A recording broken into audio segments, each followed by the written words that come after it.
आप सभी का स्वागत है अपने हिंदी के ऑनलाइन क्लासों में। कक्षा 12 विषय हिंदी साहित्य अध्याय संख्या 5 ऋतु वर्णन, जिसके कवि सेनापति हैं।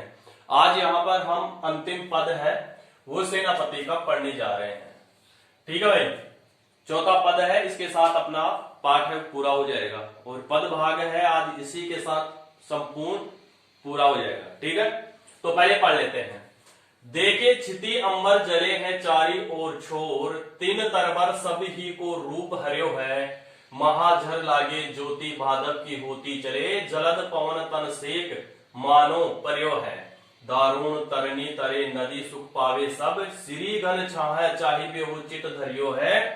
देखो चतुराई सेनापति कविताई की जूं, ग्रीष्म विषम वर्षा की सम कर्यो है। बहुत अच्छा पद है, दो अर्थ निकलेंगे इसके। देखिए, देखी का अर्थ हो जाएगा भाई देख कर, जल्दी जल्दी देख लेते हैं अर्थ।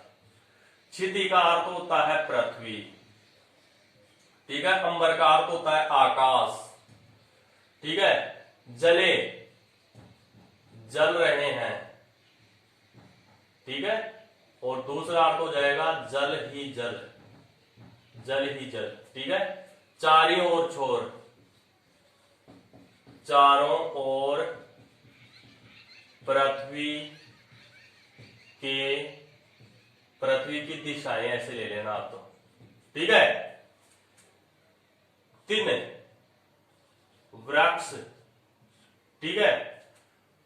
तरवर, अब देखिए यहां पर ये वृक्ष मत लेना, तीन तरवर हो जाएगा वृक्ष, तरवर का वृक्ष, तीन का तीन रहेगा। सभी का, सभी का रूप हरियो है। अब यहां पर रूप का रूप रहेगा हरियो, हरियो का ले देते हैं। पहला तो ले लेना कुरूप हो गए हैं, ठीक है। हरियो दूर करना, ठीक है। और तीसरा ले लेते हैं अपन हरियाली से युक्त, हरियाली से युक्त, ठीक है। इसमें भी सलेस है, इसमें भी सलेस अलंकार है।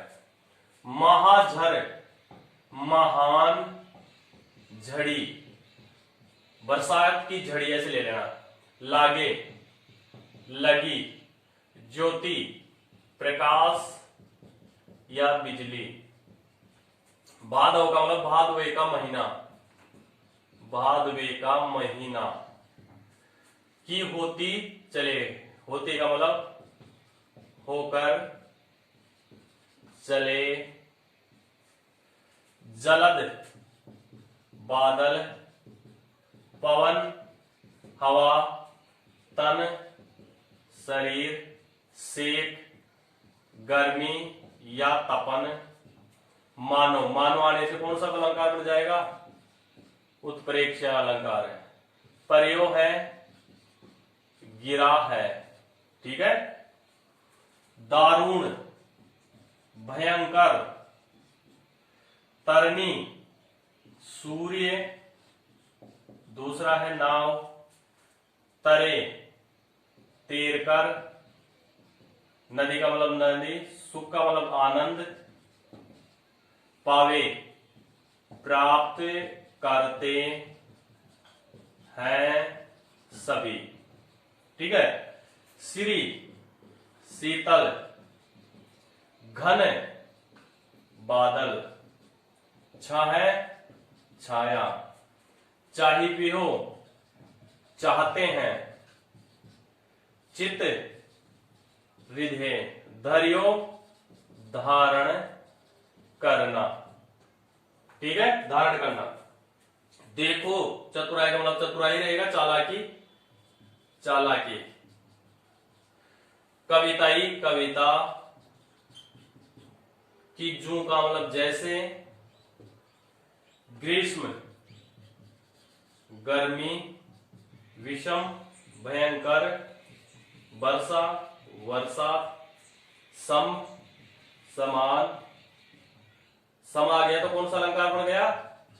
उपमा अलंकार, ठीक है। ठीक है भाई, उपमा अलंकार इसके कारण। ठीक है, अब देखते हैं पहले गर्मी के अर्थ में इसका भावार्थ लेते हैं। प्रस्तुत पद में कवि सेनापति वर्णन करते हुए कहते हैं कि पृथ्वी पर गर्मी के मौसम में चारों ओर यह पृथ्वी की जो छोर हैं, दिशाएं हैं, यह दिशाएं गर्मी के कारण, गर्मी की तपन के कारण यह दिशाएं क्या कर रही है, जल रही है साहब। इतनी भयंकर, इतनी प्रचंड गर्मी है, वह प्रचंड गर्मी पड़ रही है कि संपूर्ण पृथ्वी की जो दिशाएं है ना, वो दिशाएं इस गर्मी के ताप से क्या कर रही है भाई, जल रही हैं। ठीक है, तीन तरबर सभी को रूप हरि, और इस प्रकार से सभी जो वृक्ष इस पृथ्वी पर स्थित है, इस गर्मी के कारण, इस प्रचंड गर्मी के कारण सभी वृक्षों का जो रूप सौंदर्य है, वह रूप सौंदर्य भी इस गर्मी ने छीन लिया, इस तपत ने छीन लिया है, और वह क्या हो चुके हैं भाई, कुरूप हो चुके हैं। यानी पृथ्वी है, वह उस पृथ्वी पर पेड़ तो है, लेकिन पेड़ों पर कोई पत्तियां नहीं है, इसलिए पेड़ है वह कुरूप हो चुके हैं। पेड़ों की जो पत्तियां हैं वही उनके कपड़े हैं। ठीक है, इसलिए वह उन पत्तों के बिना कुरूप लग रहे हैं। महाझर लागी ज्योति भादव की होती जले, और इस प्रकार से यह भादवे के महीने में यह भीषण गर्मी है, यह भीषण गर्मी लोगों को क्या करते हुए चली जाती है, कष्ट देते हुए चली जाती है। ठीक है, जलद पवन तन सेक मानो गर्मी प्रयोग, इस प्रकार से ऐसे दिखाई देता है जैसे यह गर्मी की तपन है, यह गर्मी की तपन इस पृथ्वी पर ही आकर गिर गई है। भीषण दारुण तरनी नदी सुख पावे सब, और इस प्रकार से इस भीषण गर्मी से बचने के लिए लोग क्या करने चाहते हैं, आनंद लेने के लिए नदी में स्नान करना चाहते हैं। गर्मी से बचने के लिए लोग क्या करना चाहते हैं, नदी में क्या करना चाहते हैं, स्नान करना चाहते हैं। ठीक है, श्री घन चाहे चितौर, इस प्रकार से अपने आप को शीतल करके वह अपने हृदय में धैर्य धारण करना चाहते हैं कि भाई कैसे भी बचे, हम तो इस गर्मी से हमें बच जाना चाहिए। तो वह गर्मी से, तपन से बचने के लिए नदी में स्नान करते हैं। देखो चतुराई सेनापति, और कवि फिर कहते हैं कि कवि सेनापति कहते हैं कि यह मेरी कविता की चतुराई आप देखिए कि मैंने किस प्रकार से ग्रीष्म ऋतु में, किस प्रकार से इस ग्रीष्म ऋतु में मैंने क्या किया है, वर्षा के समान मैंने इस मौसम को किया, परिवर्तन किया है। ठीक है, अब दो परिवर्तन कैसे आएंगे, अब ग्रीष्म ऋतु है, ये गर्मी है, या वर्षा ऋतु में भी मैंने ग्रीष्म ऋतु का परिवर्तन करके आप लोगों को बताया है। ये पहला अर्थ है। अब दूसरा अर्थ देखिए इसका, अब वर्षा ऋतु के संदर्भ में देखते हैं। प्रस्तुत पद में कवि सेनापति वर्णन करते हुए कहते हैं कि इस पृथ्वी को देखिए, इस पृथ्वी की जो चारों दिशाएं हैं, उन चारों दिशाओं में चारों ओर जल ही जल मुझे दिखाई दे रहा है। इस पृथ्वी की चारों ओर जो दिशाएं हैं, पूरा पश्चिम उत्तर दक्षिण, उन सभी दिशाओं में मुझे पृथ्वी पर जल ही जल दिखाई दे रहा है। तीन तरबर सब ही को रूप हरियो है। फिर आगे यहाँ कवि कहता है कि इस वर्षा ऋतु के कारण चारों ओर जो वृक्ष है, वह वृक्ष कैसे हो चुके हैं, हरियाली से युक्त हो चुके हैं। वृक्ष है वो हरे भरे हो चुके हैं और उस पानी में डूब चुके हैं। महाझर लागे ज्योति भादव की होती चले, और इस प्रकार से यह वर्षा ऋतु की जो महान झड़ है, वर्षा की झड़ लगी हुई है, यह कहां तक चलती है, यह भादवे के महीने तक यह झड़ चलती ही रहती है, बरसात होती ही रहती है और आकाश से बिजलियां भी चमकती रहती हैं। जलद पवन तन सेक मानो प्रयोग, और सभी व्यक्ति क्या करना चाहते हैं, इन बादलों की छाया में, इन बादलों की छाया में अपने आप को बचाने का प्रयत्न करते हैं और ऐसे दिखाई देते हैं जैसे बादल है, यह बादल आज क्या हो चुके हैं, इस पृथ्वी पर आकर गिर गए हैं। दारुण तरनी तरे नदी सुख पावे सब। और इस प्रकार से पृथ्वी पर जब चारों ओर पानी ही पानी फैल चुका है तो सभी लोग क्या करते हैं, नाव में बैठकर सुख प्राप्त करने के लिए वह एक किनारे से दूसरे किनारे पर जाने का प्रयत्न कर रहे हैं। नदी चारों ओर पानी पानी है तो नाव में बैठकर वह क्या करने का प्रयत्न कर रहे हैं, एक स्थान से दूसरे स्थान पर जहां पानी नहीं है उस स्थान पर जाने का प्रयत्न कर रहे हैं।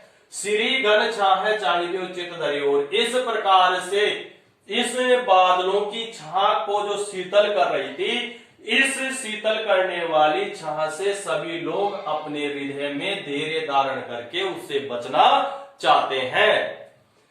देखो चतुराई सेनापति। और इस प्रकार से कवि सेनापति कहते हैं कि यह मेरी कविता की चतुराई है कि मैंने वर्षा ऋतु के मौसम में भी या ग्रीष्म ऋतु के मौसम में भी मैंने वर्षा ऋतु को के समान मैंने बना दिया और वर्षा ऋतु में मैंने गर्मी के समान उसको बना दिया। ठीक है, यह मेरी कविता की क्या है, चतुराई है। ठीक है, तो इस प्रकार से यहाँ पर सम आने से कौन सा अलंकार बन गया, उपमा बन गया। और मानो आने के कारण उत्प्रेक्षा बन गया। ठीक है, और यहाँ जले है और हरियो, हरियो का तो दूर करना है, उद्धार करना भी होता है, तो यहाँ पर कौन सा बन जाएगा, श्लेष अलंकार। ठीक है, अब यहाँ पर बात कर लेते हैं भाषा कौन सी हो जाएगी, वही हो जाएगी ब्रज भाषा। ठीक है, तत्सम तद्भव शब्द हो जाएंगे, तत्सम तद्भव। अनुप्रास अलंकार हो जाएगा, अनुप्रास अलंकार। ठीक है, वर्णात्मक शैली है, वर्णात्मक शैली है। और पांचवा इसमें प्रसाद गुण और कर देना, प्रसाद गुण। ठीक है, छठा श्लेष हो गया अलंकार। ठीक है, सातवां यहाँ पर कौन सा हो गया, उत्प्रेक्षा अलंकार हो गया। ठीक है, और आठवां यहाँ पर उपमा अलंकार हो गया। ठीक है, इस प्रकार से अपना यह विशेष यहाँ पर हो जाएगा। ठीक है, तो आज के लिए बस इतना ही। आज अपना यह पाठ है, पूरा पाठ्यक्रम है, यह पूरा होता है। ठीक है, अगर आप चैनल पे नए हैं तो चैनल को सब्सक्राइब कर लीजिए, बेल आइकन को प्रेस कर दीजिए, लाइक बटन को प्रेस करना न भूलिए और अंत में मुझे कमेंट करके जरूर बता दीजिए। और अपनी कक्षा के संपूर्ण वीडियो है आपको इस वीडियो के डिस्क्रिप्शन बॉक्स में जहां कवि परिचय है उस कवि परिचय के साथ आपको इन सभी वीडियो का लिंक आपको मिल जाएगा। वहां से आप अपने लिंक पर क्लिक करके आप अपनी कक्षा के संपूर्ण वीडियो देख सकते हैं। तो आज के लिए बस इतना ही। सभी विद्यार्थियों को धन्यवाद।